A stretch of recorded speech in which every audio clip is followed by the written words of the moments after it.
Welcome, folks. Welcome back to the Stache Club Wrestling Podcast. How are we? We have a huge episode. We are going over Clash and Pachli. Or our predictions, I should say. We're going over the results of Forbidden Door and chatting about that. Jimmy and I had ourselves a bit different of weekends, but I think worthy of talking about. But Jimmy, how are you? How are we? What's going on? Woo! Fantastic, man. I had a full weekend of graps. I just absolutely took in so much wrestling this weekend. The best part, though, was going to Focus Pro Wrestling. Hell yeah. Braintree, Massachusetts. Shout out the family. Oh, my goodness. What a freaking show it was. It was my first indie show, I think, maybe in like 18, 19 years. Crazy. Went to NECW, Quincy Armory so many years ago with the fam. This was a completely different experience. Cannot believe how close to the action it was. Ringside, touching the ropes, touching a little bit of the mat, and just a phenomenal show from bell to bell. Yeah, just like they put on a hell of a show. Great matches. I think I might have clapped hands with a future women's world champion in the WWE, Izzy Moreno. Okay, sick. Famously known as like the young Bailey fan. I know. Wait, really? I'm pretty sure. Whoa. Yeah. Oh, that's sick. She's all grown up now, and I think that was her first match in Massachusetts. Whoa. So that was really cool. I mean, it's a lot to put on a wrestler saying that so young. I think she's like 18 or 19 years old. Crazy. But like the backstory is there. She had a great match with Vicky Veneto, who phenomenal worker. Really enjoyed her work too. Because that was also they're doing the women's tournament, right? I believe so, yeah. Okay. Yeah. I mean, they didn't crown a women's champion yet. Like, they're still doing the tournament? Yes. Okay. Correct. Got it. So yeah, really enjoyed those. I think my favorite match of the night. The main event was really good, but I really I'm a sucker for a little tag team wrestling. Post game, Vinny Talota, if I might be saying the name wrong, whatever. He's a friend of the shot, friend of the pod, Vinny. Oh, Vinny, friend of the pod. Freaking had some words with me, respectfully, but that's fine. How much do you love their manager? Oh, I actually do adore his name. I was chirping him all night. I was yelling. He sits when he pees. I think the name rhymes. I forget what his name was. I had it too. But also Mike Walker, also phenomenal tag team. Post game, I was booing the hell out of him, and it got personal at one point. Even I'm very loud, but I think I play my role well at a wrestling show, and. At one point, one of my chirps, which I didn't even intend to be too loud, but there might have been this lull at one moment, right when the music ended. I was just kind of like, and I kind of knew these guys have been Focus Pro Tag Team Champions for a long time, so like the comment was kind of in terms of to be funny. I was like, oh, look at these transitional champions. They lost it. They lost it. They're like, what the hell are you talking about? They both completely dropped their ball, and they're like, and then like. Insider terms, which I'm like, I can't even realize that is an insider term, but it totally is. But it's all in good fun. They were phenomenal, great work. They're great. Fresh Air, Big Boy, Junior Benito, Clap Them Cheeks, CDC. I love the gimmick, love the shirt he had on. McCray Martin, also Big Boy, doing some big moves. Also a friend of the show. Freaking phenomenal. Their match was my favorite match of the night. They killed it. I haven't seen them together, but post game I've seen a couple of times, and I've talked with them. Like I said, Vinny, a friend of the show. Mike's a cool guy. What's funny, like I'll talk to them like after the match or after the show, and the manager still in character. The manager does not, because I'll go like, oh, what's up, guys? Good match, whatever, and I'll go to shake the manager's hand, and he'll just be like. Like give me like the whatever, Princess Diana or whatever. He was right in front of me the whole match, and he was super entertaining. An absolute great character. Seeing your rival Stan Styles too. Yeah. I want to ask you about that. But to move on from the tag match. Yeah, Fresh Air also my guys. I saw them for the first time a while back, and McCray. He spotted me in the crowd, and I don't know, like, you go to these wrestling shows and you don't know who knows what, but like ultimately, like all these guys, and these guys are about our age, I would say, probably I would say even younger, especially probably post game, definitely younger. And you don't realize everyone's on the internet. So like McCray was on the turnbuckle, he has Fresh Air shirt, and he points at me, he goes, "Hey, I know you," or he mentioned Stache or whatever, and he like threw me his t-shirt, and I was like, whatever. That's fire. So that like this was, as well as seeing like Monty and Stan and like a couple other people, like this was also the match that was like, I wish I saw this. Great action. I'm gonna say I wanted the new tag champs. I did. I wanted it real bad. Post game did retain. Phenomenal match. My favorite match of the night.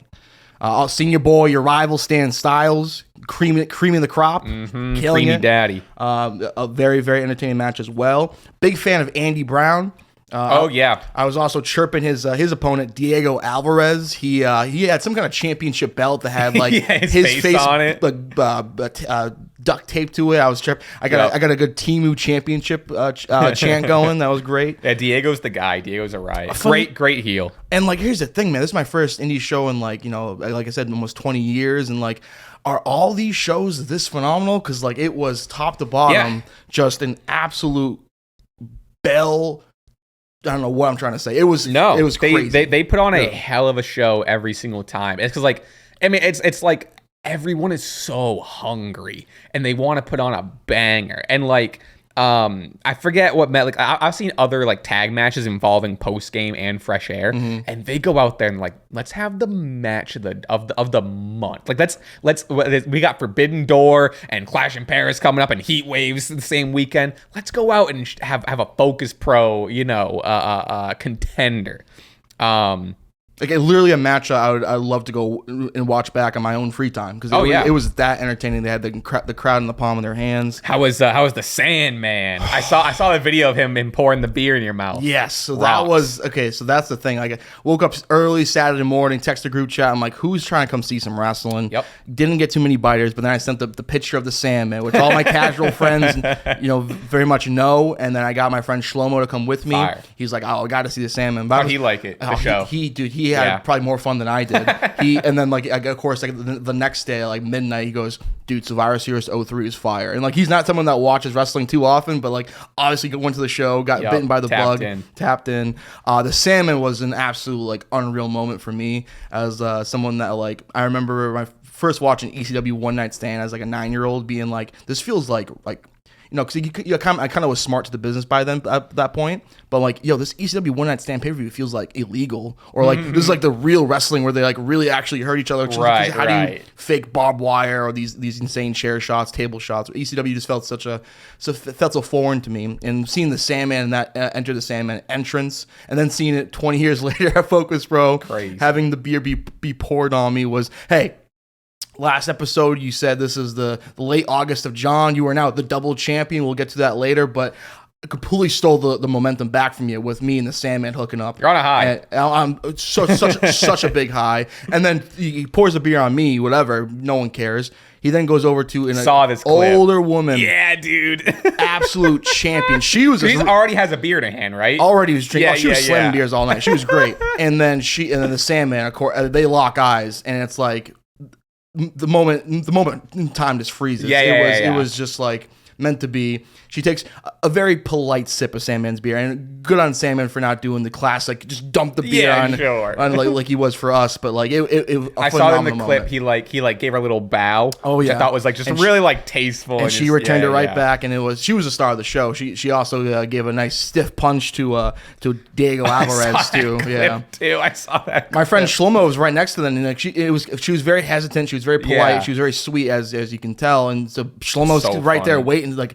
And they told me later, he's like, dude, I was like this close to doing myself. I'm like, good thing you didn't, because like that would have got that would have got you the wrong heat. Like, it wasn't your time to shine. It was clearly her time to shine. That's what it's like small things like that of why I love like the indie scene in general, and then specifically like a Focus Pro show. It's like it's so intimate. You have these moments, and it's so crowd interactive, and you're also not giving up match quality because like you walk away being like some of the best matches I've ever seen in my life have been at like an indie show or a Focus Pro show, and it's like it's unreal. And not even to spell like the limitations, because so many times throughout the night, because like the ceiling's quite low, and like they're like magicians the way they basically will skin the top of their heads with the hair right at that lower bar, and get some height, but also understand like we're in a building here, and also too like I said, like I'm basically in the matches. I'm ringside, so like they can't really depend on those classic spots of like diving to the outside. They've done no. That's the craziest shit to me is people are like the whole ring. People are there and they still do suicide dives. Yes, no, it's crazy. I mean, there's a few times where I almost caught taught Junior Benito or Izzy and Vicky throughout was kind of right in front of me the whole time. Like, this is incredible. I was aghast. That was the first match, Izzy and Vicky, and I was just like, whole time. I also had like 5 Modelo's beforehand, and of course enjoyed some delicious beers at the brewery. So like the whole time I was just like, wow, it was something else. And then of course the main event, which stole the show. Monty. Monty Aries. Focus Pro champion. Huge friend of the show. Goat. Dude, phenomenal wrestler. Great He's unreal, energy. Isn't he? Yes, yes. And then his opponent, Rich Holiday, which I think I've heard of before. He looks familiar. Yes, someone I've seen him at another indie show. Yeah, he great heel work. I mean, I was chirping the whole time. Well, at one point I thought he might come out there and take me out himself, but he was really good. The match itself, definitely the second best match of the night, in my opinion. Sure. And then I was shocked to see. I mean, well, I'm not shocked to see that Danny Miles. Danny Miles. Sorry. Danny Miles cashed in, which completely. He won a triple threat match earlier in the night. He defeated Griffin McCoy and Fancy Ryan Clancy. Griffin's both of those guys too. Griffin and Clancy are young so studs, fucking good. Studs that are basically the definition of a A-list prospect, I would say. The last show I went to, I saw Griffin. It was Griffin McCoy versus Bear Bronson. Wow! They put on a fucking show. No kidding. And it was one of those, like, Bear Bronson won, but it was one of those, like, all right, kid, like one of those like cool moments.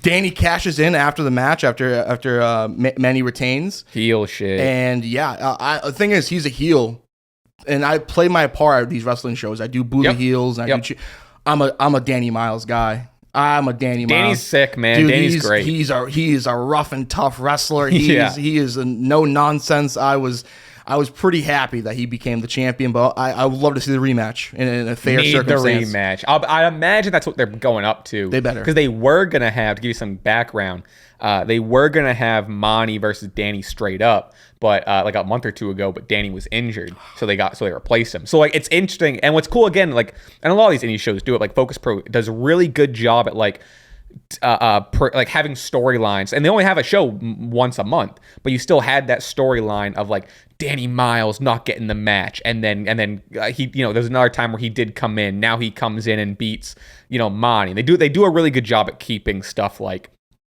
so if you went to the last show, you go to the next show being like, I remember this guy did this and I'm very, very stoked about how good of a time. I think I told you too. I was like, I don't know if I told you off pod or on pod. I was like, the second you hit a Focus Pro show, like you're gonna be like, oh yeah, I knew you'd fuck with it. I knew you'd be so into it. And that's the thing now too. It's like now I'm totally understanding the perspective of like coming into the pod now and wanting to talk about it. Given like we're kind of more a WWE centric podcast, but like it's definitely a more niche thing. This is now a Focus Pro podcast. Let's go, dude! Like it was so much fun.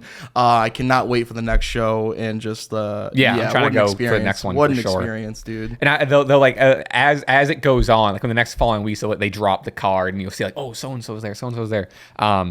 So and it's cool to see them growing. We'll move on to other stuff in a moment, but it's been cool to see their growth and rise from like getting like 20 people in the building. Now they're packing out the brewery, and they got the Sandman, and it's like it's fucking sick. And I'd say a pretty big crowd. I would imagine for the venue, and then a lot of babes there, which was cool to see. And then also too, the people there are so welcoming and so friendly. It's a family. It's the same. It's like it's a lot of new people you'll see, which is cool because like they get the new experience. But then it's the other half is like seeing the same people, and like I like made like a lot of the wrestlers and a lot of people. Oh, excuse me, sorry, I spit. A lot of the wrestlers and a lot of the fans. Like I've just made friends there. You know what I mean? It's like it's a really really cool like thing. And I unfortunately missed it. I was at the lake house, kind of decompressing for a weekend, which just kind of got a little burnt out. So just need to. But we're back. We're so back. But I'm stoked that you had such a great time. Shout out the family at Focus Pro. All right, if that's we can move on unless you had any more Focus Pro stuff. But I'm ready to move on. Yeah, I mean, cool. This could be my origin story of maybe the Sandman.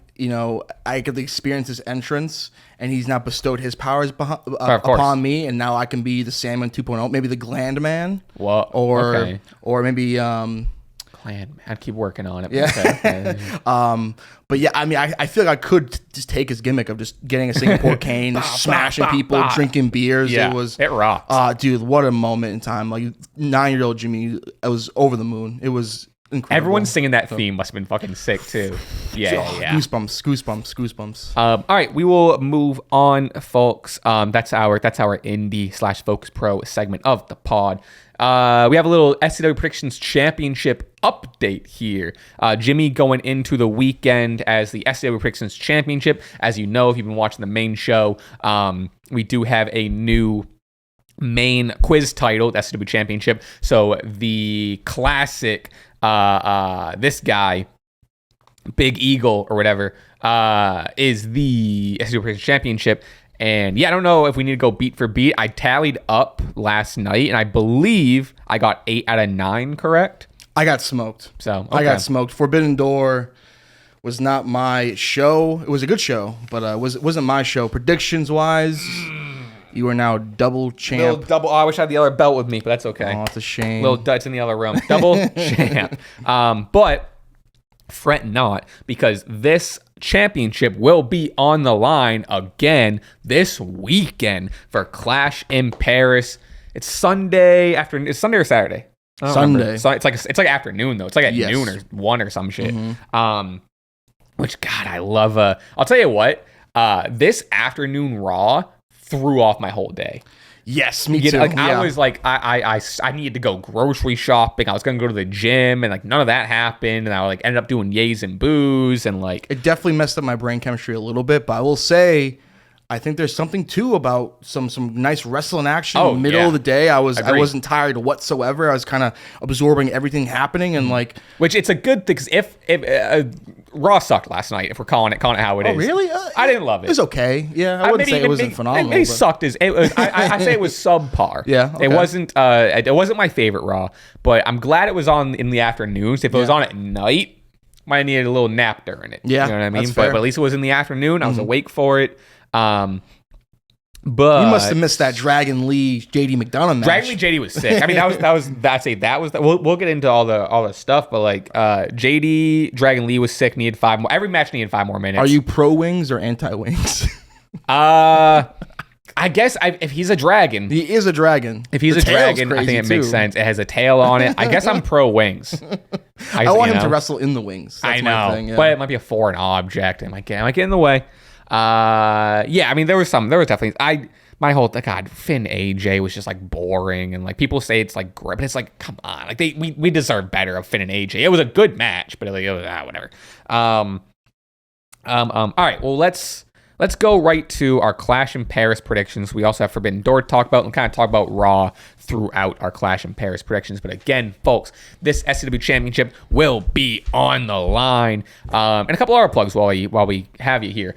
First and foremost, if you want to hear us answer a bunch of your questions, kind of chat a little bit more, I'll probably talk about my little weekend at the lake house a little bit more. Head over to patreon.com/Stache Club Wrestling. It's a great and very direct way to support the channel, and you get a bonus weekly podcast over there. And then check out me and Jimmy's own stuff. I have my own YouTube channel. I know Jimmy does as well. That's all in the description. Also starting an OnlyFans soon. OnlyFans, too, that is to come. No pun intended, I guess.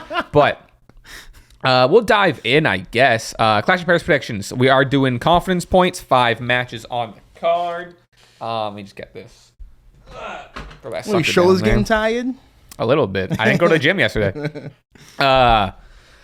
All right, women's IC title, Becky Lynch, the champion, versus Nikki Bella. Who do you got and why? The man, Becky Lynch. This is her time. New theme song. Killing her. Nikki Bella in the promos. Nikki Bella lingerer. Very interesting that this match got, basically added over a potential Stephanie Vaquer world title match.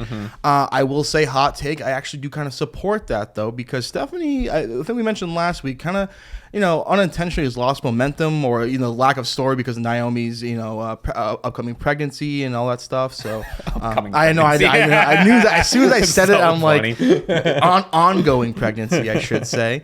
And And so I think there's definitely room for, the story to build for Stephanie down the road instead of maybe a rush title win or title loss at Clash in Paris. I'm very interested in what Adam Pearce has up his sleeve. Right. And because he did mention that he has an opponent that he has to work out, whatever. But in terms of this match, though, the man Becky Lynch, I think she's going to dog walk Nikki Bella. I think rightfully so. I think she's going to go down as the greatest women's Intercontinental Champion of all time.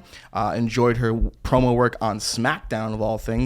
She was home back in Dublin, Ireland, but then pulled the old bait and switch and was like, you guys are all bums and you guys don't deserve me and this and that. So it made some really good points of like, she's been invited to the White House, but not into whatever the White House version of Ireland is. And like some really good stuff of like, hey, Ireland, you should probably show more respect to the man Becky Lynch. But I think the Becky Lynch dog walks Nikki Bella here. I'm only going 3 confidence points though, because you never know. Okay. You never know. Yeah, there's a world that I see where Nikki Bella wins just because she is back and she's like, I thought she was just gonna have like a one-off, like she was she was gonna have like that one singles match with Liv, and then Liv got injured, which I think is also speaking of Liv, I think that's gonna play into maybe some Stephanie McCare matches or Stephanie McCare stuff, but we'll talk about that in a second. But yeah, so like it seems like Nikki Bella might be here to stay for a little bit, so I could see a world where Nikki wins it. However, for only 2 confidence points, I do have Becky Lynch retaining. I think it'll be a good match, though. I don't see a dog walking here at all. Really? I think they're going to be very competitive. I think it's going to go back and forth. I think I think Becky is going to make Nikki look great. And I love their promo on Raw. I think that was honestly, I think it was the strongest part of Raw the other night. Where Becky and Nikki were just like rap battle firing bars back at each other. And I think Nikki had her. I think Nikki got the best of her, especially coming off of she needed a little comeback after coming off a few weeks ago, whatever it was, when it was like, whatever, you can't even see your ex-husband or whatever the fuck it was, or not ex-husband, whatever. But yeah, I think it'll be competitive. I expect Becky to win. And then go on to, we have like the Bayley vignettes going on. Obviously, Lyra can't challenge Becky for it, but like Lyra's still kind of, around that scene. But someone's pointing out that if Nikki wins, then Lyra can challenge for it again. And the folks in Dublin were chanting Lyra very loudly after Becky kind of turned heel on that crowd after they realized that she was being a baddie. I think they definitely have a lot more to do with Lyra and Becky. I don't think they're done by a long shot, but maybe down the road. But and I'm curious to see what, like, if Nikki loses this, I'm really curious what Nikki's situation in the company is. Like, was this her one-off? Like, was this her singles match that she was trying to get because she didn't get the Liv match, and is this the title match that they're gonna give her instead? But I don't know. I wonder if she's waiting for old sister to do something. She did. Brie did get mentioned. Becky really? Did say, you two were just of that time and blah blah, and your sister is the better Bella or whatever. Oh boy. So I don't know. Kind of fighting words. But also, since we were kind of talking about it with like Stephanie, is seeing, and I don't know anything about medical and who's cleared or whatever, but the rumor, and emphasis on rumor, is that it might be a Liv Morgan being the special announcement or secret opponent come Monday. I don't know. What do you think? Sign me up. That sounds awesome. No, that seems to be well worth a potential wait then. Yep. And maybe why you definitely would wait for the world title match beyond Clash of Paris. But like, also my thing is like, why not have it on Paris then? Like I just don't. I get like you want to keep it a 5 card, but like Liv might not be ready by Paris. But it's the day after. Oh, the Raw match is one day. You know what I mean? One day of rest, apple a day. Apple a day keeps the doctor away. On my GM, you leave them off for a day, they get half a stamina back. So I get it. Right there in the same thinking though. AJ versus Dom, I believe, was announced for next Monday Night Raw. Correct. Too. Yeah. So, which why not have that in Paris? I do like that these like Monday Night Raws are getting big matches and big title matches. Like, yes, that is great. However, like, this is your pay-per-view here. This is your big show. I think, and it's both the titles. I think Dom and AJ should have been on the card. I think Stephanie should have been on the card, especially if you didn't have a plan for her, then fine, don't have her on Clash and kind of reset. It still sucks, but they clearly have a plan and have an opponent where they could have done, like, how cool would it, granted, and I don't, you'd probably have to give the title to Liv, but how cool would it have been if we're at Paris and then Stephanie Vaquer is like, oh, and you're going to face a secret opponent. We're not going to tell anyone. Liv Morgan's music hits. The place blows up. Liv Morgan, I'd imagine, would get the dub. You can kind of go on to a Stephanie Liv feud or so. I don't know.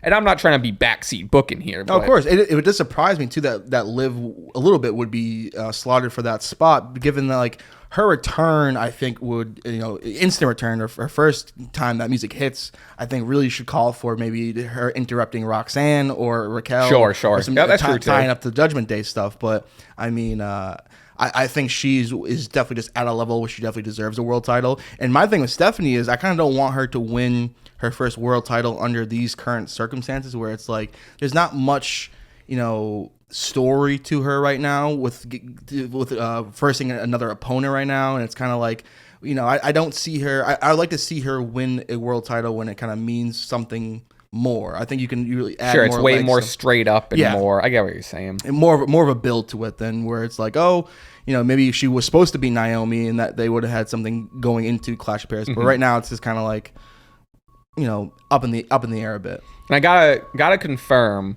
that this Liv talk is all speculation. Like, I only saw a couple people suggesting it. It's like I have no clue like what timelines are, what injury timelines are. I don't know. To me, I mean, I don't know I forget what the injury was, but like, to me it seems soon. But like it was a busted shoulder when she it was against Io, I believe. Or not Io, was facing Kyrie. Kyrie, yeah. She kind of just hit the mat, like kind of seamlessly just hit the mat, and then her shoulder just popped out, which like I'm not an expert either, but some tells me you can come back soon. Yeah, I guess it depends on how severe it is. I don't know. But we'll see. I miss Liv Morgan dearly. So. Oh yeah, me too. And obviously the Raw women's roster, while definitely holding up the show in terms of it being the best part, I think now you lost Naomi, so now you got to definitely try to get Liv Morgan back as soon as possible. We'll go on to the next match. We have Roman Reigns versus Bronson Reed, the Tribal Chief versus the Tribal Thief. This match is all based on Bronson Reed stealing his shoes, which, like, I feel like I'm saying that in a negative way. I'm fine with, like, I love me. I don't know. This match shouldn't be at Clash. I'll tell you that. If you have Dom versus AJ for the IC title, or Stephanie Vaquer versus someone for the IC title, and you have this, I don't know. This is just I have this for 4 points. It's Roman Reigns beating the shit out of Bronson Reed. If you want to talk about dog walking, this is dog walking. Bye Bronson, and have fun in the Vision. Roman Reigns, one's up. Tell me you have Bronson Reed. I would love for you to tell me you have Bronson Reed, so I know I'm retaining my title on Saturday or Sunday. I got Bronson Reed for 1 point. That's fair. Only that's 1 point. That's fair. But I still got him nonetheless. That's fair. Bronson Reed. That opening promo on Monday Night Raw last night was a lot of fun, and it was. Oh, really? I thought that shit was a snooze. I thought it went on for It was 26 minutes. It was so long. They said a whole lot of nothing. I will say Roman as a babyface definitely doesn't hit the same, and he was kind of talking about how he kind of lost a step, and the crowd leveled him up a little bit, and like it was mostly to get some of that energy out of the crowd, because the fired up crowd, swearing, a lot of swearing. A lot of swearing. Fuck this person, sets a pussy. Yeah, a lot of swearing in Birmingham. A lot of PG, non-PG stuff. Very interesting. I thought it was, and then Heyman too had some good quips of everyone that is living here is either not tough enough to live in Manchester, or poor, not rich enough to live in London. I thought that was a great thing. And then Paul had the best. Sorry, not to interrupt you, but Paul had the best part of the promo where he was like, which I think is the more interesting stuff, is Paul was like, Tribal Chief, like, we used to run shit together. He goes, I love you. Like, he said, I still love you, but now this is tough love, and I can't beat it into you. He goes, I know that I'm not physically able to beat it into you. That's the interesting part of the story. And again, I love silly wrestling. I think that wrestling stories can be built on anything, and them being built off this guy stealing his shoes is great. But you gave us a tease of Paul Heyman saying he still loves the Tribal Chief and he misses being his wise man, but now he's at a point where he needs to beat tough love into him. What a story! But instead, we got this guy stealing his shoes. That's the main, you know what I mean? That's my only gripe with it. But I don't know. Not to come into this negative. I think the stealing of the shoes. It's funny. I like it. While it's a bit funny, I think it's also getting to a level of, just entertainment and disrespect. And sure. And that's why I'm picking Bronson Reed in this aspect, because him and Breaker took an L at SummerSlam, and I think at this point, like, if he were to lose to Roman Reigns, he would have to give the shoes back. There goes the whole T-shirt. There goes the whole Shulafala. The whole thing. And the Shulafala is great. The Shulafala is over. And while it's funny, I thought Bronson, when he got in the mic, I'm not recalling any specifics, but I thought he came off very convincing, and I thought the crowd initially was like, "Who are you?" And immediately he kind of shut that down and kind of I thought brought some oomph, and then I think a very good and well done pull away brawl between the two that was like kind of back and forth, and then I thought really well done and got the crowd really up. I thought it was a really good opening. I need him to steal his shoes again. Yeah, he went for it. He did go for it, but like Roman, I was looking at his feet, and like sometimes Roman Reigns will just wear some sort of like trainers or whatever, but Roman Reigns is wearing like what I believe to be, I want to say they might have been, they weren't cement 4s, but there was some sort of 4 or 5s. And the Brett 11s. He was wearing Brett 11s a couple weeks ago. Oh, shit. But the only shoe I know. I only know a handful of them as well. But it would have been a nice shoe to add. Granted, then the Shulafala is way longer, and I get the logistics of it. To your point, though, like, I don't disagree at all that, like, who needs this win? Bronson Reed. You know what I mean? Bronson Reed should get this win if you want to build up Bronson Reed and continue building up the vision. However, my pick is strictly predictions and trying to keep that title, and I just see them being like, oh, this is the blow-off match. This is a mini feud within the Vision Vortex, and Roman Reigns needs to beat the bad guy to get his shoes back, and Roman Reigns going to hold up the Shulafala and then announce his Jordan deal, and then that's that. That's what I think. Because it's just going to kill me, because given that the main event, I think, Braun Breaker will be involved in that, but I got to imagine that Braun Breaker will probably also be involved in some way in this match. So you're going to tell me Roman Reigns will then overcome both Reed and Breaker by him lonesome? That's a tough look for my boy Breaker, and I think we're in an opportunity right now where Reed really needs a W. Yeah. And the give the shoes back chant was crazy. I never thought that would be happening on a wrestling show. And then at one point they start calling him fat ass when he was on top of the top rope, which I'm like, hey, that's mean, man. Because Roman Reigns also, he was like, which again, I really like this part of it where Bronson Reed was like, my tribe, where I come from, or like the Samoan tribe I'm from, is way more like, ruthless or whatever. And he goes, these tattoos, I earn these tattoos. That was cool. Yes. Your tattoos are paid for. Ooh. Like you're and that's something you don't really you haven't really touched upon in terms of like Bronson Reed's character, is that he is Samoan, and then Roman Reigns being like, wait a minute, this guy's Samoan. That was funny as hell. You belong to me then. It's just like. Which is also just like really, really cool story happening in the background of this. And he's talking about now. He's like, oh, well, we should be on the same side. Come on in here. And then he goes, bring your fat ass down here, or whatever. I think he said, bring your big old ass in here, or something like that. But yeah, there's a lot of interesting stuff they could do. I just feel like at times they're choosing the uninteresting stuff, but. To your point as well, is I do think Braun, because ultimately the feud I want, and I feel like you're in agreement here, I want Roman Reigns and Braun Breaker. Oh yeah. So if this is just like a checkpoint getting to that, I could see, Braun Breaker coming in, whether whoever wins or loses, Braun Breaker getting involved, and that kind of catapults you into a Roman Reigns and Braun Breaker feud out of this. I don't know. I need it. Yeah, no, I think it'd be fucking phenomenal. But no, that's what I got on this. I don't know. Good luck. Hey, good luck. And here's the thing. I have Roman at 4. It's a big hit if I lose this. Huge. Big hit. Massive. All right, next we have Sheamus versus Rusev in a good old-fashioned Donnybrook match. Can you remind me the rules of a Donnybrook match? I feel like it's just an Extreme Rules match with a shillelagh. I think so. I believe. Maybe some beers. Sure. Irish stuff. Yeah. I don't know who to go. I think I know who needs the win, and it kind of goes to like the same conversation we have with Bronson Reed, where I'm not picking the person who I think needs the win or would benefit the most. I'm going Sheamus for only 1 point. So I really don't know. I think it could go either way. It's not for anything. It's for pride. Rusev could really use this win to be Rusev and start capitalizing on his return and whatever. Sheamus, though, I also love Sheamus, and I do think he's still a main player. I don't know. Even like, what do they do with Rusev after this? That's even if Rusev wins, like, what are they doing with Rusev after? And like, a Sheamus loss wouldn't hurt Sheamus.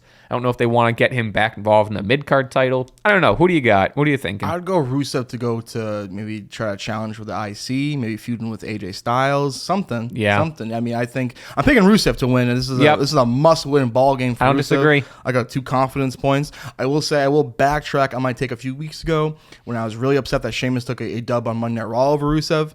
After that promo last night, I thought it was a really good promo video package from Sheamus. Oh, yeah. Both of them were good. And yeah, it got me fired up for this match. And the fact that we kind of had some 50-50 booking leading up this match makes me more excited for this specific match, and like makes me do believe that Sheamus could maybe get this W, and is of course, advantage for him. The Donnybrook match, I think this is Sheamus's Hell in a Cell in many ways. Right, yeah. It's his in 2K. It's his little special stars above it. Absolutely.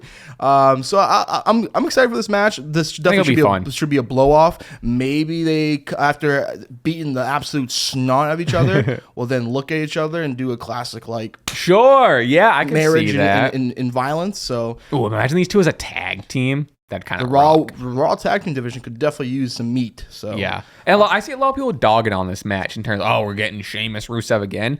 They've been entertaining. Like, sure, it's a repetitive match, but like, to me, it's they're not calling it a best of 7. But like, I've really liked their kind of story, and it's been very hard hitting. I think their first match probably the strongest one, but if they can deliver on this one, if this one come out as the strongest match, I think we're in good standings for both of them. But I have Sheamus, but I do agree that Rusev of the two needs the win and should probably go over here. But I do also see them just going with like good guy Sheamus gets the beats the bad guy, and I don't know.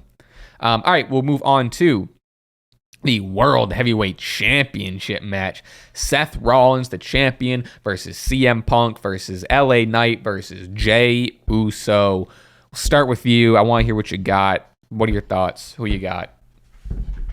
Really?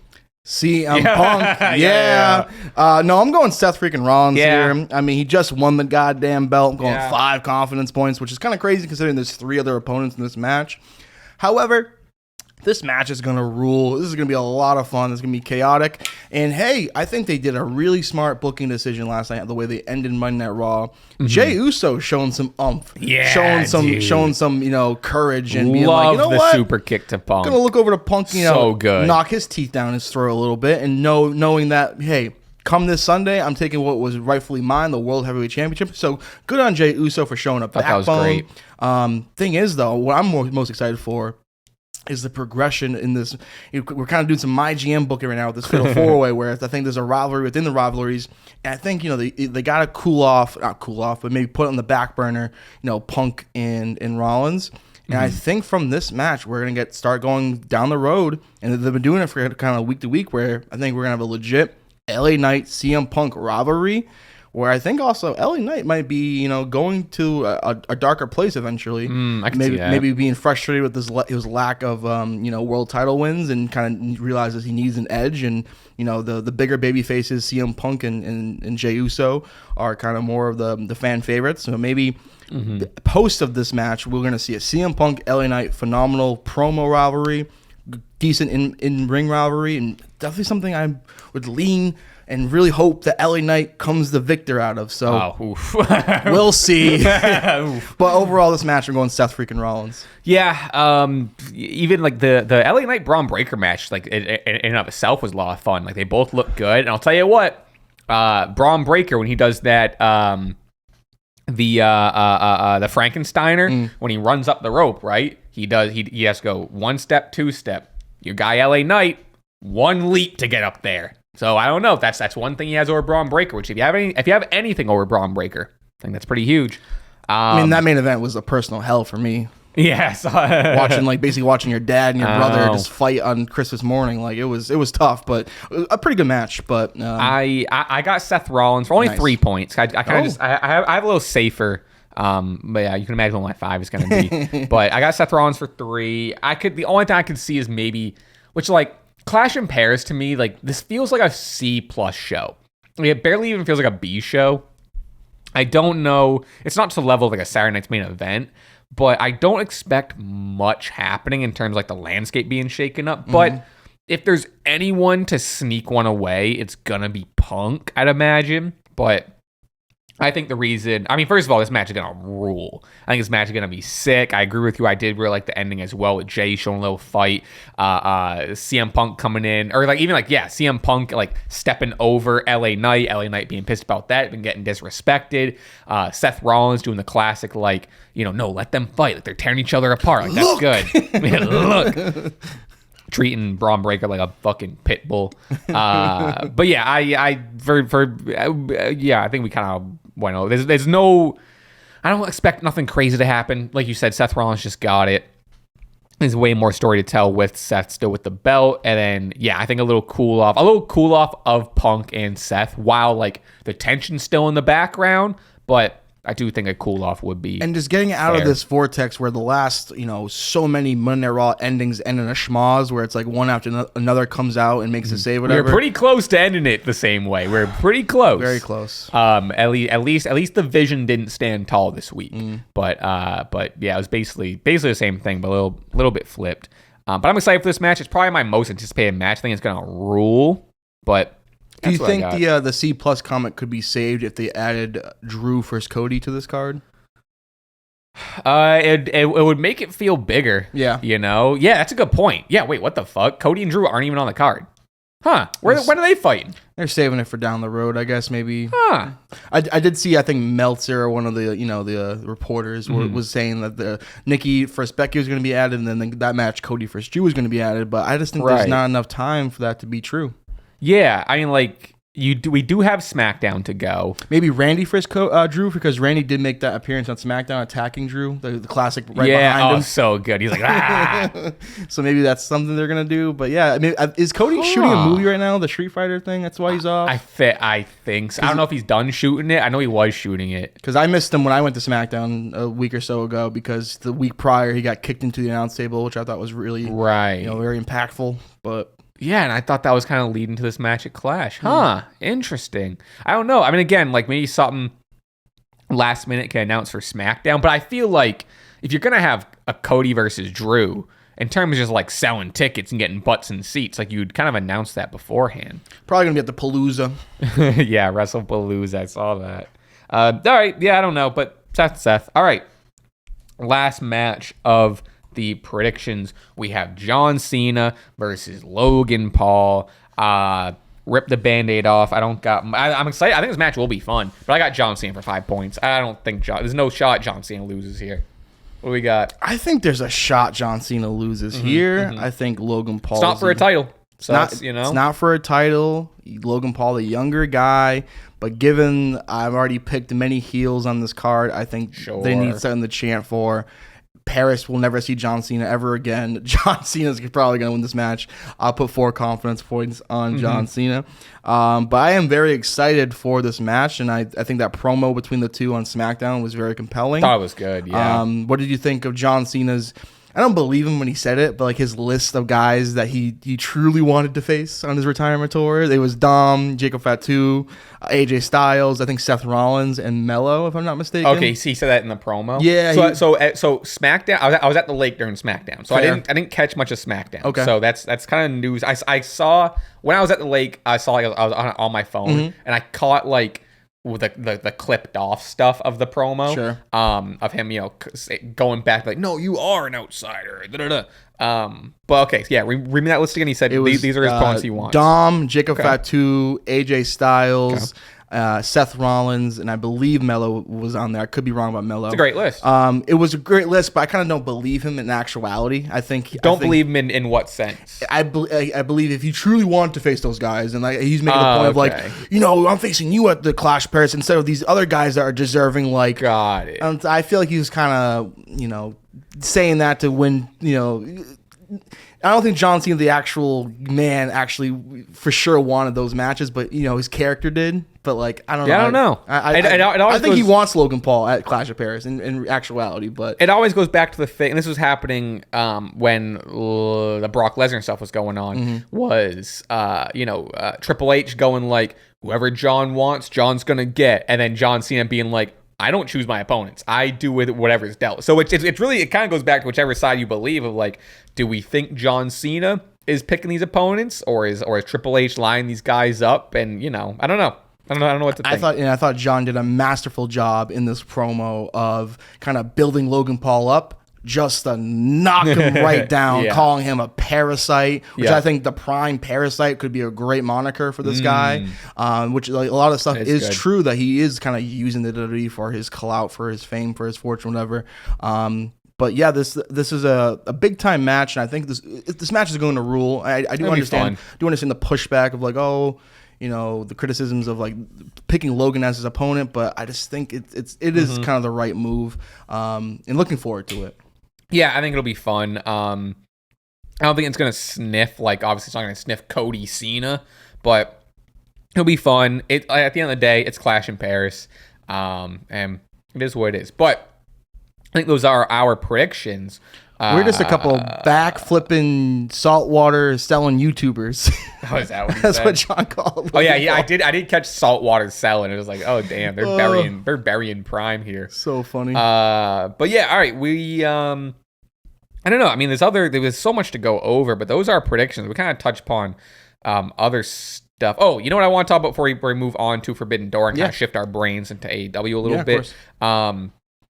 I fucking love what's going on with Io and Rhea and the Kabuki Warriors. This shit rocks. It's like a soap opera. My favorite like bit that's going around the internet right now is people being like, "Oh shit, hey, this gay shit happening on the what the hell? When they start doing gay shit?" AEW's been doing gay shit. Now WWE's doing gay shit. It rocks. It's great. That is gay shit in a positive manner, mind you, because people are gonna run and the WWE is very famous for lesbian pollen, as people call it. They will sprinkle the lesbian pollen, and that gets the eyeballs. That gets people going. But this is like progressive like stuff. This isn't like you two kiss. This is like two girlfriends breaking up with each other because you know what I mean. It's well written. I saw tweets like, who's writing this storyline? It's definitely pulling out our heartstrings. I love it, dude. Like they are best friends, and like the hug, and like the third, which I love. Like they're doing it on purpose. I think it's really, really smart. That's a small detail I really love. But Io's done it 3 times now, where Rhea will go in to walk away. She grabs her arm, and it's like a fantasy novel. Yeah, they really need to really enrich that relationship between Rhea and Io to like one of the most beloved friendships of all time. I know. Just for Rhea, fucking stab her in the throat and try to beat her for once in her life. I cannot wait, dude. It's so Build up this tag team. Have them win the tag team championships. I think too. so. And that's the thing too, where I think they're in a struggle where they have their 2 top stars in this storyline, where they can't then just kind of translate them to the world title picture. That kind of leaves Stephanie kind of high and dry. But yeah, phenomenal decision. I think keep these 2 away from their world title for us a little bit and enrich their relationship. And you're basically just multiplying their star power, or kind of using Rhea's star power and Io's actual claim to being the best wrestler alive, and kind of just like the storyline is magic. It's fucking it's gonna be a Dragon Ball Z reference. It's I should have had it. It's Trunks and what's the other one name? When they do I don't know how much ball you know about Dragon Ball Z. When they go, so these 2, it's I think it's Gohan. Is it Gohan? Or is it It's not Goku. What the fuck's the small one? I forget. Anyway, it's Trunks and let's just say Gohan or Go someone, and they fuse. They do fusion. and they morph into like this fucking. Oh, I know the GIF. I know the GIF. Yeah. So that's what it is. I'm gonna get flamed for it. I don't know why I didn't know. I can't pull it off the top of my head. Tanks and I'm gonna look it up. Go Tanks. But anyway, and honestly, like I don't even think they're leaving. You know, in terms of Stephanie being like high and dry, like I love that. Like I think it's a good move to take a pause on Io and Rhea being involved in the world title, because people are, and you know, not me. Like I like Rhea and Io being involved in the world title, but I do see the fatigue, especially people with Rhea being like, oh, it's Rhea in the world title again. It's another Rhea world title match, where you can take a pause on it. Have them elevate the tag division. Meanwhile, you can make new stars in a Stephanie Vaquer, or get Liv Morgan back involved, or like, you know, other sort of people. For, you know, before the pregnancy announcement, you had like a Naomi with the title, who is someone we hadn't seen the title for a long time. It's worked wonders for Charlotte taking a break from that too, right? Yep. So yeah, I think it's a good move. And then you have like Asuka and Kairi, and like this is going to lead to like a Rhea-Asuka match. And then this history with Asuka and Rhea, which is why Asuka doesn't like Rhea and they distrust each other. Meanwhile, Kairi's in the middle of it going, just losing her mind. It's so good. And I can't wait until like, you know, granted they're going to have like the Kabuki Warriors versus Io and Rhea, but I need that straight up Io-Asuka. Ugh.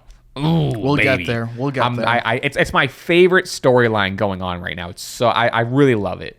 They're really holding down Monday Night Raw. It's easily the best part of the show every week. All right, so yeah, I just wanted to kind of give praise to that, but I think I tweeted out my take on that.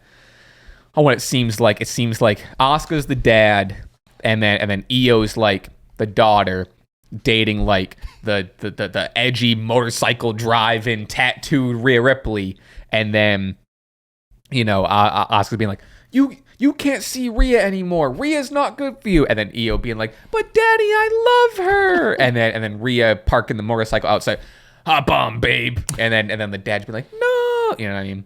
So anyway, that's how I see it. Hey, I love that. And then meanwhile, Kairi being like the younger, or maybe the Kairi's the mom, and be like, what's happening to my family? I don't know. And Adam Pearce is the principal. Yeah, for sure. He looks like a principal. Does look like a principal. All right, let's move on to Forbidden Door. Lot to talk about on Forbidden Door. I don't know. Where do you want to start? Do you have anywhere you're jumping to? Well, I just will quickly say it was great to see Cope and Cage get a W, first tag team W in I think maybe 20-something years. Mother Wayne was mothering. You know, Kip Sabian was there, and this was they actually had to switch partners for Kip. Nick Wayne was out with injury. Luchasaurus. No. Kill switch. True. Indeed. Respect. The very weird dynamic between them two in the match were they were definitely not on the same page. He was just like tossing around Kip, and he didn't give a shit about Kip. But you know, not much to talk about. I think, you know, eventually Cope and Cage versus FTR definitely in the cards. Yeah, I'd imagine will happen very soon. Probably All Out, and that will rock. How'd you feel about the show? I like the show. I saw people online not loving the show. I didn't think it was AEW's strongest, but I think that's because like the bar is like up here. It was the really rare time where an AEW pay-per-view somewhat undelivered, and it's very not like them. I will say they've never missed that pay-per-view, and this still wasn't a miss. Yeah, I agree. It wasn't a miss. But they've had pay-per-views in the past where it was phenomenal, and then they had like a very booking-wise ending. I think that also happened on this show too. But under-delivering AEW pay-per-view is still one of the best wrestling shows you can probably watch, which this was. I think this card featured many great matches that I enjoyed. Let's dive into Hangman and MJF, because I think there's a lot to talk about there. So controversial. People are online, have an online chatting about it. Hangman ended up retaining in strictly talking about like wrestling, and before we kind of get to like the silly shenanigans of it, I thought it was a great match. I had a lot of fun. These two looked great. MJF like constantly reminds everyone of like, hey, I'm more than just like, I'm one of the best wrestlers on the planet. And sure, I do the heel gimmick, and I do the I don't want to wrestle thing. But when I get in that match, I am one of the fucking best. Hangman's Hangman, also fucking great. Then we kind of get into some of the shenanigans, right? We had some ref spots or some ref bumps, and then the biggest turning point that really just turned the ending of this match into a hard left turn was referee was down. It was kind of like, all right. So to remind people, the stipulation was if there's a disqualification, the title can change hands if there's a DQ, right? So a couple things that happened was the ref counted 3, Hangman's foot was on the rope, and the ref just like was dead for a while, and then did the count, and then did like a weird, like he was looking at Hangman's leg, I think realized he was looking at Hangman's leg, and then each count like turned his body and then died. The other one was MJF grabbed the Dynamite Diamond ring, and the referee wasn't looking at him, and he went to use it, and the ref like turned around and grabbed his arm. It's like, what's he grabbing his arm for? He didn't know that he had the ring. That I didn't Bryce get. Remsburg just knows things, man. And then, and to be honest with you, those like, I suspend my suspend my disbelief like a fair amount, and like those two things I didn't even have a problem with. My biggest problem was, like I said, it's why the reminder of the DQ, where if there's a DQ, it still counts as a DQ, but the title will change hands. And they set up a table, and like so a couple things. One, throughout the whole match, Hangman is like grabbing a chair, and he wants to hit Max with the chair. And like I get it, like you fucking hate Max, like whatever. But it's like Hangman's not an idiot. Hangman knows that if he gets disqualified, he'd lose the title. But he does like the whole why I oughta like 4 times during the match. And then the biggest one was the table. Hangman hits a dead eye through the table, and it's not a DQ. And the ref was looking at everything. It's not a DQ. Like everything else, to be honest with you, and maybe I'm giving it too much slack, I can excuse. Like the referee stuff, I'm kind of excusing. Like I didn't think it was as bad as what people thought. But this was the biggest thing where I was like, well, that doesn't make any fucking sense. I thought it was a really good example of just kind of putting a hat on a hat on a hat with this, considering the stipulation, like you just said, and all the times they kind of tripped on themselves with that stipulation, which like think this match did not need this at all. And 2, for me, again, on me, casual viewer, I have been watching Dynamite leading up to this, but like the contract aspect too, I thought was very annoying. And I'm someone now that even in the WWE, what they do with Money in the Bank, so tired of the cash-ins. I'll give Focus Pro a pass. I thought that actually was really well done. And shout out Danny Miles, but I'm kind of over cashing in altogether. Oh wow, I'm really just tired of it. I think, and then 2, so this wasn't for the cash in though. MJF still kept his. But I seen a promo. He was gonna light Briscoe on fire, and then he was like, I missed that. Yeah, he was gonna light Briscoe on fire, and then he was like, he got out of it. He was like, if you don't, he literally put like gasoline on. He's like, if you because so MJF was like, yeah, sure, you tricked me last week. Now here's time for my upper hand. Gonna light Briscoe on fire unless he was like, we're gonna have this match, but you're gonna give in to my demands. And then that's when it came in where it's like, it's gonna be a DQ, but the title can change hands. And I no longer have to use my contract. I just get this match. And then he was like, if you disagree to these new terms, I will light this man on fire. And then that's how this new stipulation, all that came to be. I admittedly missed that. And I will say I do love MJF's willingness to light a man on fire for his wrestling career. But that to me just kind of seems a bit much. Sure. And just like what... I think that it's aiding to try to protect MJF and also have him keep that contract for a big cash-in moment down the road. But to me, that kind of took some out of this match altogether. With it's like, okay, now I'm pretty sure that's another thing that was a bit of a negative, where I think a lot of these matches for some of the diehard fans, not me, because I got a few wrong, but there were some predictable outcomes on this card, and I think Hangman winning was for sure a predictable outcome, just because especially the contracts no longer being used, all these weird stipulations. Even him just getting the title too. That's why I was surprised it was MJF, because like MJF is someone who should have the title soon. So that's why that was even my thing, is like, I feel like Hangman should be facing someone where it's like, it's who we don't want. I want to see Max with the title again. Yeah, and that's probably why they added all the bells and whistles to it to kind of protect Max in some aspects and have him keep his contract. But this was a really good match. But I just thought there was it was simply just overbooked, and it's a bit of a shame. But don't see where they go from here. Maybe MJF continues his feud with Mark Briscoe, because Mark did come out and also try to get involved too, which I thought was really, really cool. But yeah, good win for Hanger. Definitely not what you want out of your first title defense in your new reign, but I'm glad it didn't main event. And granted, there were problems with the main event, that actually kind of bothers me a little bit too, because I feel like MJF throughout his AEW career, there's been many times where he's in a world title match that doesn't main event at freaking pay-per-view, which really takes me. Which really pisses me off as an MJF fan. There's a few examples, I think, where the Elite and what they were doing main evented over MJF as a world champion, or him going for the world title a few times. I'm pretty sure about that, and that to me really rubs me the wrong way as a big MJF fan. But like, I also just in general hate that rule in wrestling at all, where if whatever main events over the world title match better be worth it. And to me, I'm not sure if it is technically worth it, given that that cage match just seemed like a very throw stuff at the wall, given it was really entertaining, insane, but like at the same time, storyline wise, kind of whoa. So we will move on to the lights out match. But yeah, like I said, I think I am. There's a lot more people a little more scrutinizing of it, and I understand the scrutinizing of it, and like I ultimately thought it was a good match, but yeah, there was that, like, even with me, like I said, who suspends his disbelief a lot, like it got to the point where it was like, I was like, I don't know.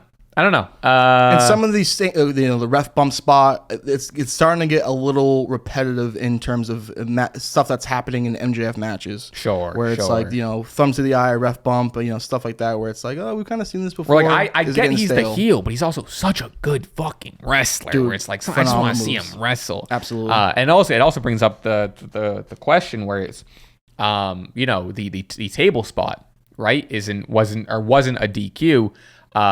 But announced table spots are also no DQs. Like that's like they'd say it's a whole conversation. I don't know. We gotta start a whole wrestling conference and bring all the companies, Focus Pro, WWE. Here are the rules. Here are the rules, everyone. Let's all follow them. But okay, we'll go to lights out match. Again, controversial stuff. I thought it was fun. I thought it was a train wreck. I loved the style of cage. Like I love that it was like. The open top, but you had room around the ring. I thought that was really cool. I think everyone looks solid. I love the Bucks' gimmick. The Bucks' gimmick is so fucking funny to me. Them dumping the gummy bears in the ring. Them coming out to like their old indie music, which is I forget what song it was, but it was like that's what it was. And then Kenny's like singing to it. Is crazy how fucking injured that entire one side of the group was. Really cool for Tanahashi. I guess this is his last match. Really cool for like his last match in general. I think so. Holy shit! I didn't know that. I believe. So really cool for them to like give him the final frog splash and get the pin. I thought that was a really nice touch. That adds a whole nother level to that, which again, maybe me being a casual, kind of just I didn't know that was going to be his last match. That's awesome. And then fucking Darby Allin, dude. Darby Allin and Gabe Kidd doing that massive fucking stack table spot from the top to the outside.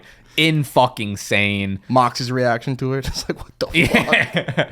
Oh yeah, then the maybe not in terms of in-ring action, the most controversial spot, which people are throwing a hissy fit, dude. And I'm not even saying that. If you don't, it's fine to not like it, but like, I don't know if we need to throw a temper tantrum over it, but the fork in the ear There's nothing like a Jet 2 holiday. That shit was crazy. And again, I'm not trying to come across as like, fucking pussies, but I fully get people. I'm not even saying I liked it. I'm not, you know what I mean? It's disgusting. He put that fork, his ear's already blood. I guess earlier in the match, he got his earring caught on something, which is why it was already bloody. Oh. So when Mox taking a step further, taking the fork, twisting that shit in his ear. Insane. Fucking crazy. People hated it. Yeah. I'm not saying I'm like advocating for it, but like it didn't, like, I don't know. I don't know. It didn't affect me. I was like, that happened. I was like, that's gross. Like, oh, that's crazy. Then I didn't think about it after. I don't know. I don't know why people are so just like, I don't know. It's a lights out match. It's not sanctioned. You're gonna expect shit like that to happen. If anything, shut the pay-per-view off. Go put your Jamies on. Get into bed. But that shit was. I wouldn't blame anyone if they're like, that's not necessary. But just look away. Shield your eyes. So then learning about the Tanahashi's last match thing definitely changes my perspective and take of the wrong team won this match, considering how banged up and actually injured the baby faces are. Because the post match. Yeah. So Ospreay is in the ring, and he's also like, we knew this going in that he was, we know how serious it was or how much of like kayfabe it was or not, but apparently he's leaving for neck surgery, and he wasn't even like, he probably shouldn't have even been in this match in the first place. Yeah. But everything ended up okay, and they played on at the end, which we'll get to. And just to lump it in, we can talk about it too. But like Swerve seemingly taking some time off as well, so AEW seeming gonna miss. I could be wrong, and then again, it's actually my perspective, my opinion anyway. But to me, that was Okada's best match in AEW so far. I don't think I have I'd do some research. Because a lot of people are saying he phoned it in.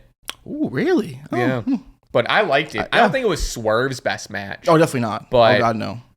Interesting, huh? Because I thought Okada and Kenny's match, whatever it was a month or two ago, was fairly underwhelming for the expectations, which I think is fair again because they're kind of not in their, or not they're not in their prime, but just a little older. But I think Okada in general really hasn't been totally off the snuff in AEW. Like, given that I don't know his complete history and kind of just like all I hear is like, oh, he's one of the best wrestlers ever. To me, the matches I've watched haven't really necessarily been to that level. I will say I really did enjoy him for Swerve, and I think for me, so far, of matches I've watched of his in AEW, I thought this was my favorite match of his. But yeah, so to go back to the ending, Ospreay's in there alone. Everyone kind of leaves the ring, and then here come the bad guys again. And also like Yuta and Shafir were like outside doing stuff the whole time. They lock the door, and they come in, shit closes, or they get back in, they lock the door's locked, and they start brutalizing Ospreay, and they hit him with a it wasn't a concerto, right? I think he just like I think mocks him with a stomp with like his neck in the fucking shit. And yeah, so a lot of talk to me about the controversies around this ending. First of all, they've lowered the cage. Oh, no, the cage is already lowered. Right. Freaking, they locked the door. All the bay faces are frantically trying to open the door. Shibata, or sorry, not Shibata. Fucking well, it might have been Shibata because the Ops did come out and try to join the help Shibata too. did come out, but it was I'm trying to blank on his name. One half of the Golden Lovers, Ibushi. Ibushi was like punching the door to try to get it open, and he was like, "Oh. Brother, climb the cage and help your friend." Darby, you entered the match by climbing the top of the cage, and then there's people trying to defend that. Like, oh, he was so busted up from that spot he took. Well, no, him and Kenny are like legit trying to, Mark Henry the steel cage door and open it up, and like it's just not working. And the whole time I was so distracted, I couldn't even tell you what exactly they did to Ospreay because the whole time I'm just bewildered about like. Climb the cage. They're really going to do this spot right now. And also, too, you can make the argument of like, oh, what a way to send the crowd home freaking happy. And it's at that point, if you're going to do that, why not just have the heels freaking win the match? Considering, too, everyone knows the babyfaces are all banged up and are actually hurt. So it makes sense for them, the bad guys, to win. I don't know. It was, and then Marina is on the other side of the cage climbing it too. Yeah. So it's like that also, then pop in the babyface's head like, hey, look at Marina climbing, maybe we should climb too. They beat the bag out of Ospreay. They kill him. He's going to be off TV for a long time, and then eventually the cage is risen up, and then they come in to make the save. But that really pissed me off and took me out of it. And one of those times where it's like, oh, the ending of an AEW pay-per-view kind of leaves me kind of going, that was a bit silly, wasn't it? I mean, reminiscing to the exploding death match, or some of the booking decisions like at the ending of AEW pay-per-views. But overall, I did enjoy this pay-per-view. I really did. Yeah. But there is some things I'm just like, and I try not to be armchair booker, I know, but like it's tough sometimes. It maybe like, granted, you still could do it. I think maybe this whole thing would have been resolved if they just maybe had a top to the cage. If you have a top to the cage, you can't climb it. You know what I mean? Maybe if you had a top, because then you can still do like, if you still like, you could have people exit the cage and still do like the Darby spot and like whatever. Because then you had security trying to prevent the baby faces to open the door too, which is like, why are you doing that? It drove me complete nuts for just common sense-ness and stuff like that.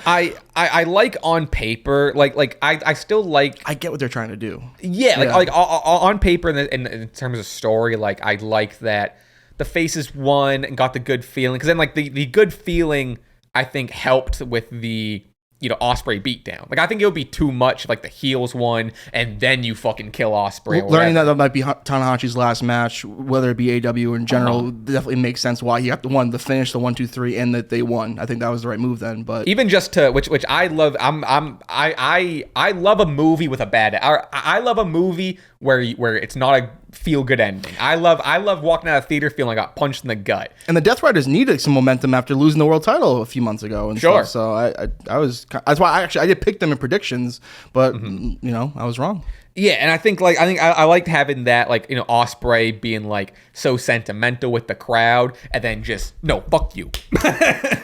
But yeah, I can't really disagree with, like, as much as I like maybe like the story and like the results, but yeah, there that is like the one part that's like kind of impossible to overlook, is like everyone looked kind of dumb. At least like Darby, if I want to make an excuse, I can maybe excuse that of him not climbing. But like everyone else, I think it's just like the fresh guys, like Samoa Joe and like Shibata and shit. They could have maybe given Samoa Joe is a bit beefier boy, might be speed might be slower to climb the cage, but Powerhouse Hobbs, you can probably jump over the cage. But also, you're telling me that those beefy boys can't break that lock, open it? Like we've seen like countless times, like a Mark Henry or whatever, like, breaks open that door or whatever. And you have some of the strongest guys. You got a Samoa Joe and a Powerhouse Hobbs and everything. I just feel like it was a good, maybe a good thought for a moment, but then in practice, it was like, this is kind of... It might have just been an oversight of just like, and I'm not saying that as an excuse, but like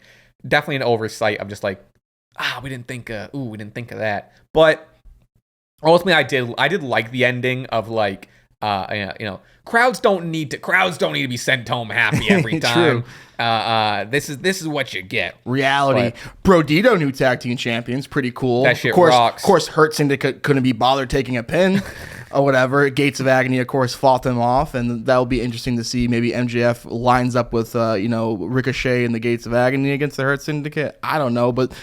Kind of a weird botch ending too. The pin kind of was getting a little funky, but regardless. Oh, that's the match was so fun. Yes. And then seeing that pin was just like, fuck. And then like seeing that I'm like, oh, people are gonna run with, and they did. People ran with that pin, disregarded of how good the match was how great Bandito and Brody King were. Although too, like, I'm pretty sure they advertised it as Tornado Tag, and then it wasn't. Oh, did they? Yeah, so that was kind of something I was... Son tells me the Hurt Syndicate, they got some creative control or something, man. I don't know what's going on behind the scenes, but, them not taking the L here, technically. Oh, they did, but, like, they got chased off. But it's getting interesting. I'm shocked, bro. I'm so happy they won, because they are the hot team. Like, they're fucking killing it. I thought we were just either doing a retain, or I think I picked FTR, because I do think we're leading to FTR and Cope and Cage. Because you don't need the titles for that. But like I thought that's what we were doing anyway. New tag titles fucking rocks. And I'll tell you what, let me think.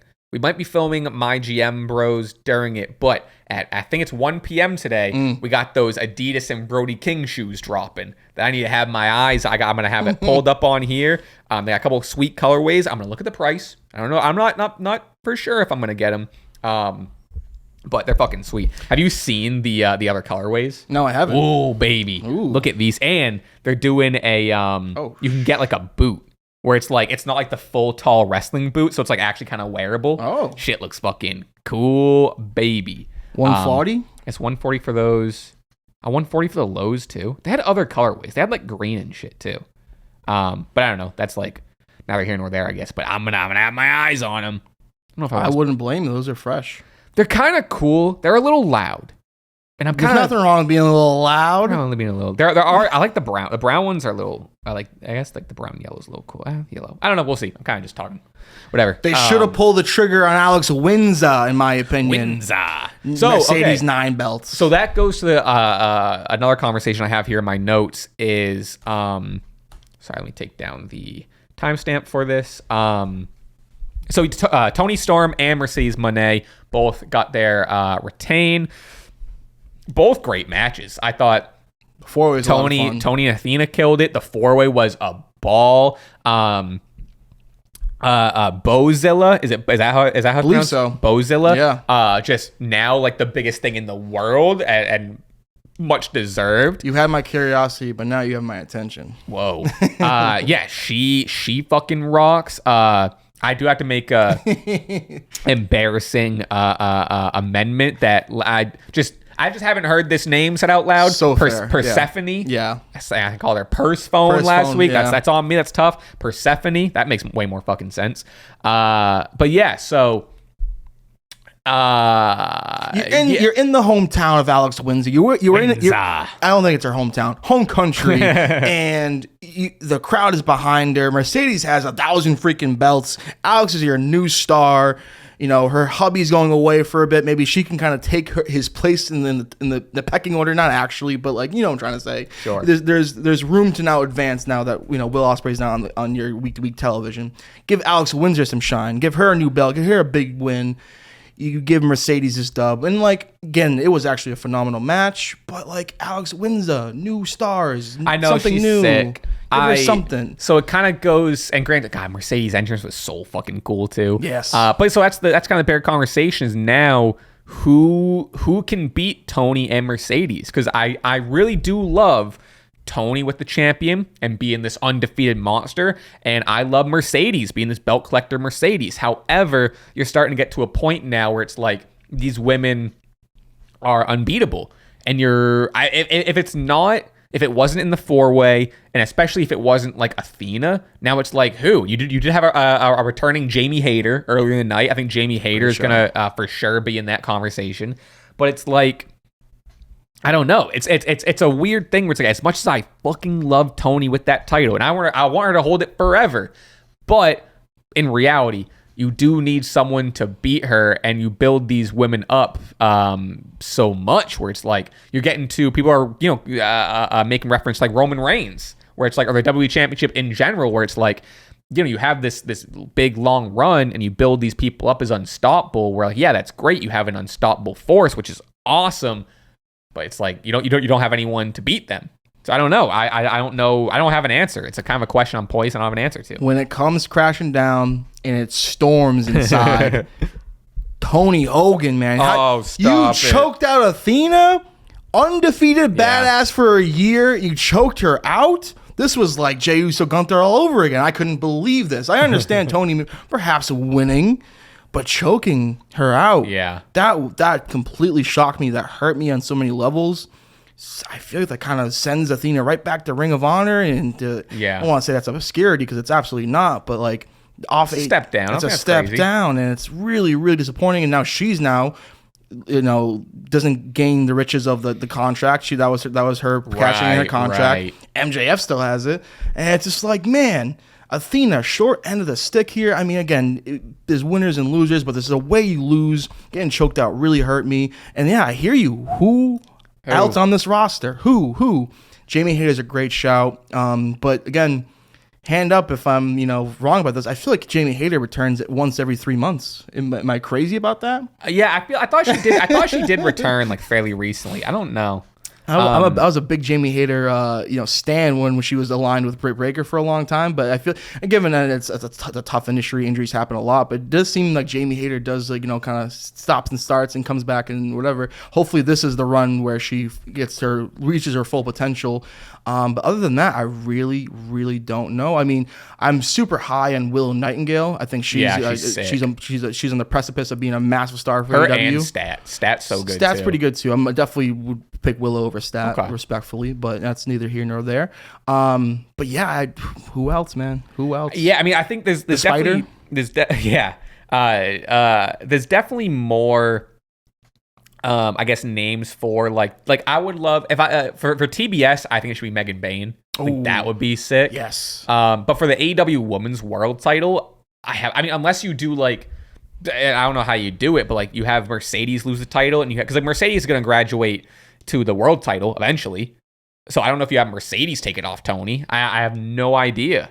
I mean, I definitely think they do have legs to run back maybe a few times, Mercedes and Tony, and maybe eventually Mercedes gets the belt off Tony and she becomes 10 belts Monet. But man, I'm not sure if that's really something that I'd be super psyched to see at this point, given that Mercedes already lost to Tony, and this is kind of getting a little bit, in my opinion, ridiculous. But I don't know. It's definitely interesting. Mm-hmm. But the thing is, like, Harley Cameron, give her all the belts. Sure. The thing is, like, they're both. Like, it's not like I'm even like sick of them either, because they're both killing it. Oh, especially not Tony. That's what I mean. I'm upset that she handily beat Athena and specifically choked her out. But still, Toni Storm's the best character in wrestling. But she's so good. Hell yeah. Her entrance. Her whole get up was so insane. Good with like the clown makeup and like. She's so fucking good. She's phenomenal. Yeah, no. I mean, there's other stuff. At this point, we are on kind of call it garbage time. Whatever we talk about, we'll talk about whatever we want. Fletcher's that guy. He had a good, retain. Zack Sabre Jr. versus Nigel. Oh, that was fun. That was I like technical that. God, they were on that fucking map, baby. And that was kind of to your point earlier of like, ultimately it is Forbidden Door. They're not gonna have like a crazy title change with the IWGP World Title. I loved Bryan Danielson on commentary all night. He fucking rocked. It's funny because he was advertised for the pre-show, and I'm watching the pre-show, and they were like, "Oh yeah, Bryan Danielson hasn't shown up." I'm like, "Oh, that's kind of really? That's kind of weird." And then there he is on commentary for the whole night, which was delight. I thought that was awesome. He was fantastic. But all right, I guess we can call it there. I'm sure there's some stuff we left off. Some blurbs about Heat Wave. I also watched Heat Wave. Please, yeah. I had my weekend away. I ran out of time. Didn't catch Heat Wave. Talk to me. It was in Lowell, Mass, right around the corner. If I wasn't on the lake, I think we would have been there. Yeah, I agree. It's right around the corner. Of course, historically, it's where Shawn Michaels lost his smile. Mm-hmm. Was a very, very good show. The main event, Obafemi versus Javon Evans, was phenomenal. I was really pulling for Javon Evans though. Obafemi's my GOAT, but I thought maybe this could be a time where Javon wins it, upset City, and against the bigger, empowering champion, and maybe Oba can then maybe get catapult to the main roster, which is eventually going to happen, but not yet, because Obafemi took this man and threw him Big Show WWE 12 style from Rey Mysterio out of the ring and through the announce table. I took a picture of my general reaction, and my mouth was on the floor. It was insane. Also on the card, you had a very good mixed gender tag team match with Ethan Page and Chelsea Green, which is like one of the best duos I've seen in a long time. Sure. Very fun. Great fit. Cannot believe that the folks of Lowell, Mass chanting for Canada. Were they? They were, and they're definitely the heels, and I get that Chelsea's is godsend, and Ethan Page is in a good run, but felt bad for these American baby faces. It was May Steele, I believe, that won LFG. Oh, Tyra May Steele, yeah, and Tavion, which I don't really know much about them, but I'm pretty sure they're baby faces, and they were getting no love. It's interesting.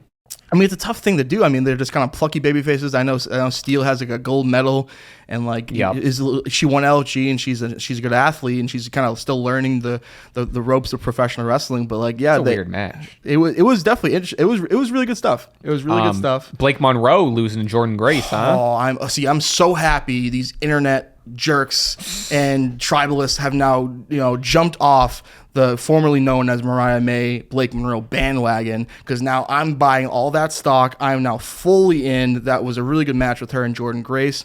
Theme song might be my favorite current WWE theme song right now. It's so good.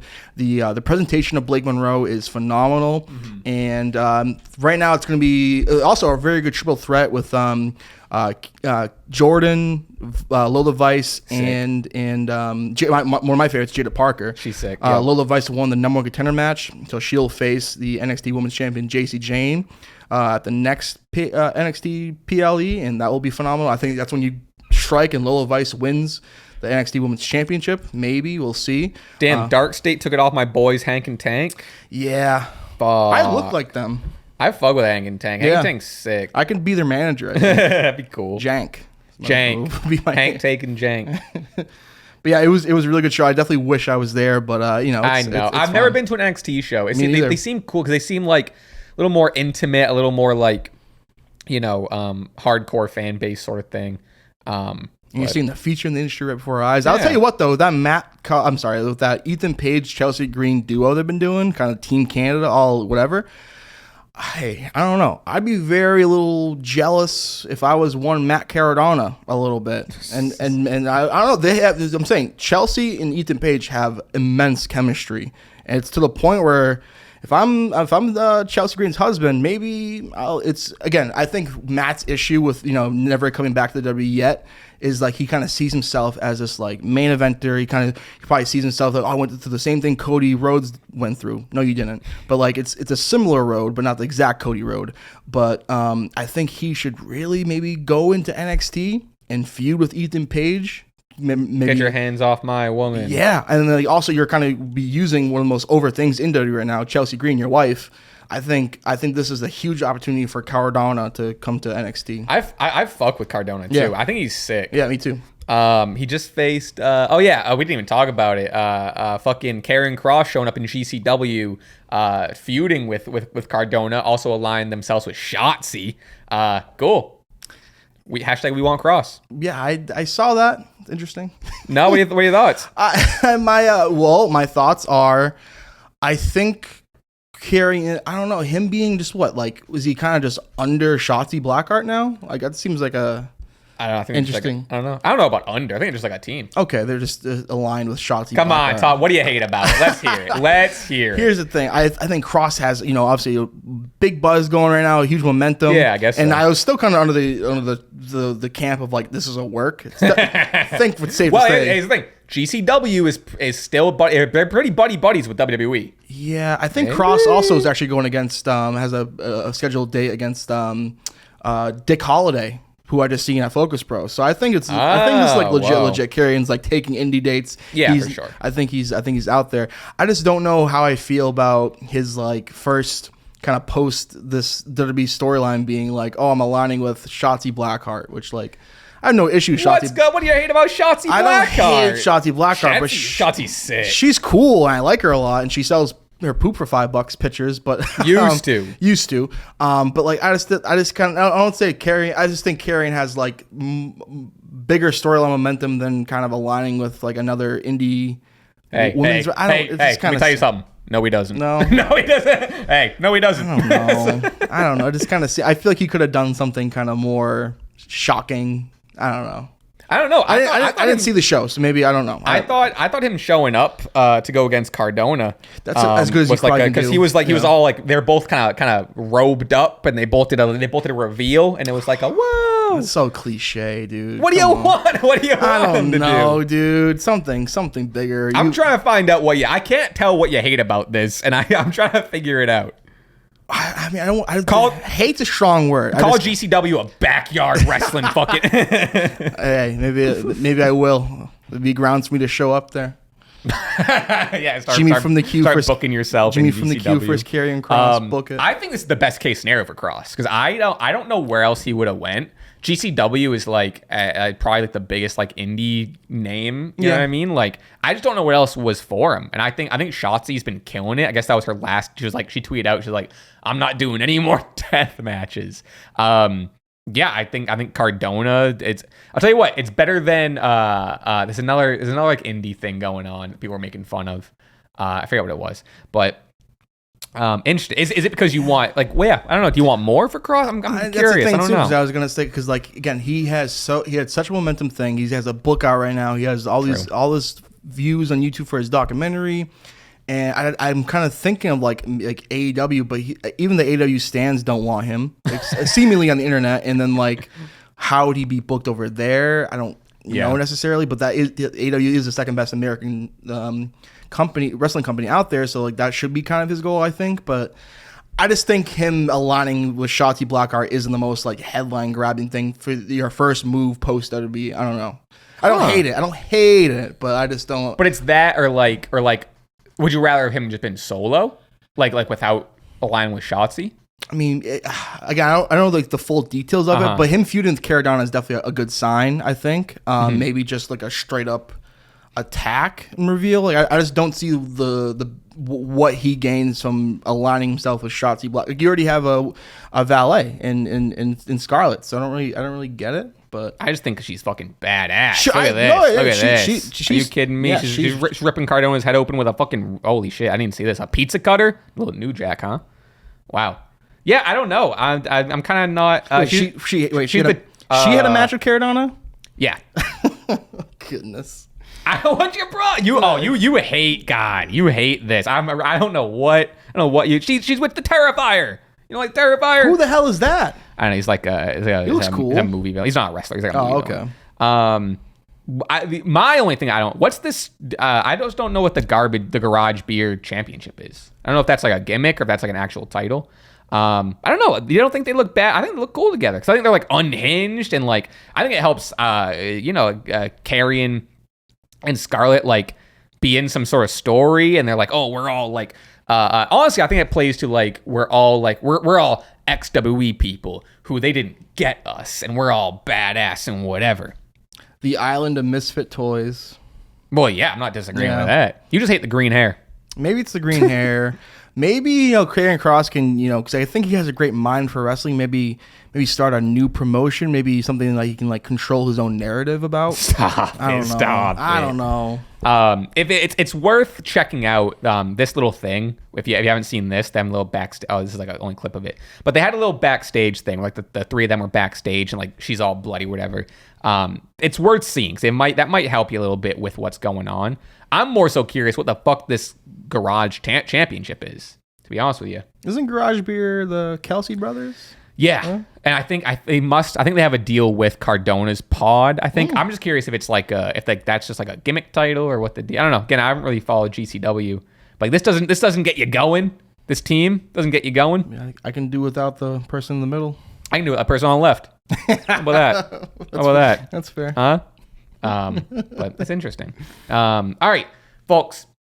That's the show. If you want to to hear us chat for another hour of why Jimmy hates Shotzi Blackheart. I'm kidding. I'm teasing you at this point. Patreon.com/Stache Club Wrestling. We're taking all your questions. I did remember to put the prompt out. So we got a bunch of questions that we're going to go over there and just chat about everything else. I showed my friends TLC 2, the Lake House. Ooh, that was a time. What were the takeaways? Well, we'll get into that on the Patreon. And folks, again, to remind everyone, the SCW Predictions Championship will be on the line this Saturday. Please leave your predictions in the chat. What do you agree with? What do you disagree with? Follow us on everything. You can find me on, everything's in the description. Both of our stuff's in the description. All right. I feel like I've been saying bye for like 5 minutes. All right. See you next time, folks. We'll give you one for the road. Never done it with my left hand, huh? Ooh. I don't that's not natural. It feels weird, right? I'll give you one of these. See you next time. See you on the Patreon, everyone. Peace. I showed my friends TLC too. So we were all just like, I think we all just got out from the lake and we're all drinking all day. So we're kind of just like chilling in the living room. Now they're with ESPN and streaming services prices are going up. People are paying for it. So number 1, Crunchwrap Supreme Taco Bell. Number 2, the Baconator. Wendy's. Ooh, I'll go Acid Rap, Chance the Rapper. Oh, yeah. Give me 30 by Danny Brown. See, I didn't even know that Acid Rap was a mixtape compared to an actual. Oh, big time. Yeah, okay. Yeah. The advertisements for this. I want to go so every bad. time I open my phone. Uh-huh. Yeah. I want to be served by Stewie.